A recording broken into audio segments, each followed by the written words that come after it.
JKN, selamat datang di podcast Obrolin JKN KC Palu, obrolan ringan inspirasi sehat. Hari ini kita akan membahas sesuatu yang penting dan baru diterapkan di Indonesia, yaitu syarat keaktifan JKN untuk pengurusan SKCK dan SIM. Apa saja sih yang perlu kita tahu tentang kebijakan ini?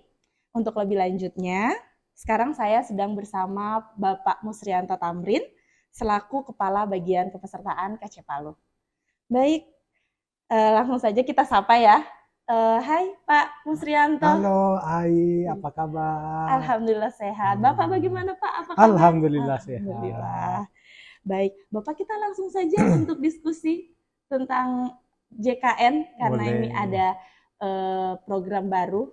Bagaimana sih sebenarnya untuk pengurusan SKCK dan SIM peraturan baru ini? Baik Pak, yang pertama, apa tujuan pemerintah untuk menerapkan kebijakan ini? Apakah hanya soal administrasi atau ada manfaat lain bagi masyarakat? Halo Sobat Obrolin JKN. Tadi sempat dibahas sama Ibu Syari terkait apa sih manfaatnya ya Ibu Ai. Jadi berdasarkan instruksi Presiden nomor 1 tahun 2022 di mana pemerintah menginstruksikan untuk optimalisasi jaminan kesehatan nasional. Situ ada 30 kementerian lembaga yang diperintahkan, salah satunya adalah Kepolisian Republik Indonesia. Dalam hal ini yang tadi sempat disinggung adalah SKCK dan SIM. Kenapa harus diberlakukan? Yang pertama itu adalah menjalankan perintah Presiden yang tadi. Yang kedua untuk memastikan seluruh pemohon SKCK atau pemohon SIM itu terlindungi jaminan kesehatannya. Oh, baik Pak. Jadi itu adalah manfaat bagi masyarakat pengurusan SKCK dan SIM yang terbaru ini. Baik Pak, kita berlanjut untuk biar lebih masyarakat lebih tahu sebenarnya apa sih syarat baru ini untuk pengurusan SKCK dan SIM, terutama terkait dengan JKN. Apa saja syarat yang terbaru ini Pak? Sesuai dengan instruksi yang tadi, kepolisian diperintahkan untuk menjalankan optimalisasi JKN.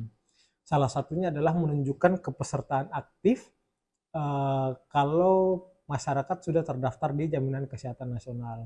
Kalau memang belum terdaftar, maka diarahkan untuk melakukan pendaftaran Jaminan Kesehatan Nasional. Seperti itu. Syaratnya apa ya? Cuma tadi, menunjukkan kepesertaannya, apakah dia aktif atau memang belum terdaftar, maka menunjukkan kepesertaan aktifnya, atau pada saat dia mendaftar dengan menunjukkan virtual account sebagai bukti registrasi masyarakat telah terdaftar di Jaminan Kesehatan Nasional. Seperti itu Ibu Syari. Iya baik Pak Anto. Berarti menunjukkan keaktifan kepesertaan JKN. Kemudian Pak, bagaimana cara membuktikannya? Tadi kan diulangi lagi Pak, biar lebih paham. Membuktikannya itu dengan menunjukkan apa? Apakah mereka harus aktif untuk pengurusan SKCK dan SIM? Oke, baik. Terima kasih Ibu Syari. Jadi untuk saat ini, untuk implementasi nasional itu adalah SKCK online, di mana pada saat masyarakat bermohon untuk mengajukan SKCK, maka petugas kepolisian yang ada di loket-loket SKCK itu meminta kepada masyarakat untuk mendownload Polri Super App.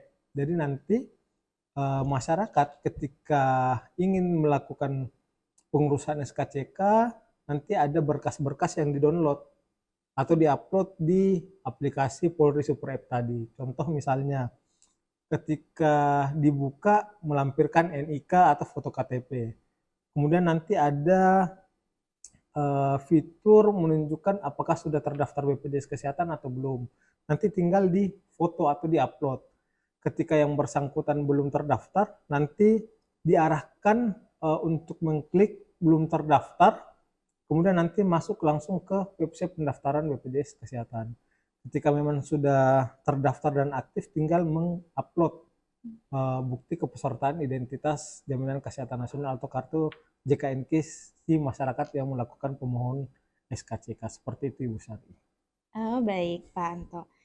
Terus Pak, kalau untuk peserta yang saat ini masih dalam proses pengaktifan, entah mungkin peserta baru atau reaktivasi itu apa yang ditunjukkan ketika untuk pengurusan SKCK dan SIM ini, Pak?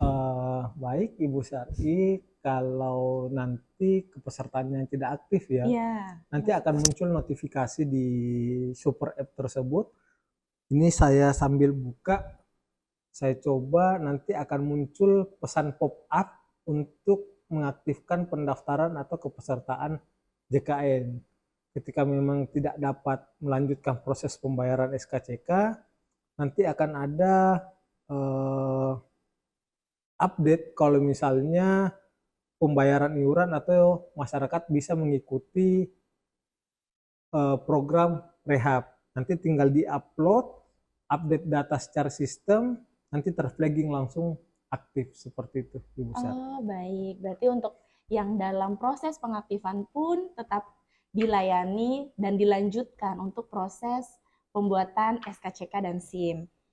Baik, Sobat JKN, selanjutnya bagaimana ini Pak untuk pemerintah dan BPJS Kesehatan memastikan masyarakat paham tentang syarat baru pembuatan SKCK dan SIM ini? Oke, salah satunya melalui podcast ini ya sebenarnya untuk memahamkan masyarakat. Kemudian di kepolisian daerah maupun di Polres, kita sudah membuat flyer atau misalnya informasi-informasi bahwa SKCK ini sudah masuk kategori wajib. Kemudian untuk SIM itu masih dalam tahap uji coba di beberapa kabupaten kota, termasuk di Sulawesi Tengah ini, itu sudah mulai diedukasi sehingga nanti pada saat sudah mandatori untuk bisa langsung aktif, maka seperti dengan SKCK tersebut. Seperti itu Ibu Syari. Oh iya, baik Pak Anto. Kemudian Pak, apa sih dampak positif yang diharapkan dari kebijakan baru ini Pak, baik untuk masyarakat maupun program JKN secara keseluruhan? Implementasi dari Inpres kemudian dituangkan dalam Perpol sebenarnya cuma satu tujuannya, memastikan seluruh masyarakat Indonesia mendapat kepastian jaminan kesehatan dari pemerintah melalui jaminan kesehatan nasional atau di BPJS Kesehatan. Baik, itu tadi diskusi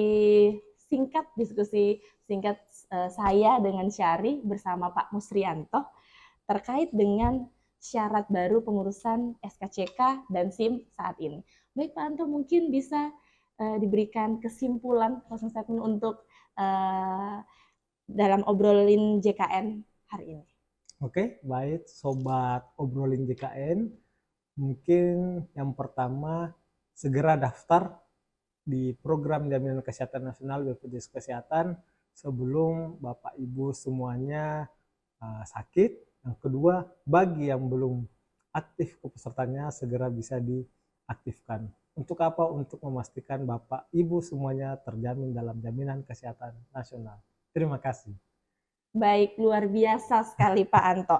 Baik, terima kasih Sobat JKN sudah mendengarkan podcast hari ini. Semoga informasi yang kami bagikan bisa membantu Sobat JKN semua memahami kebijakan baru ini dan mempersiapkan diri memenuhi syarat pembuatan SKCK dan SIM. Jangan lupa pastikan keanggotaan JKN Anda aktif dan memudahkan pengurusan dokumen. Sampai jumpa di episode berikutnya. Bye!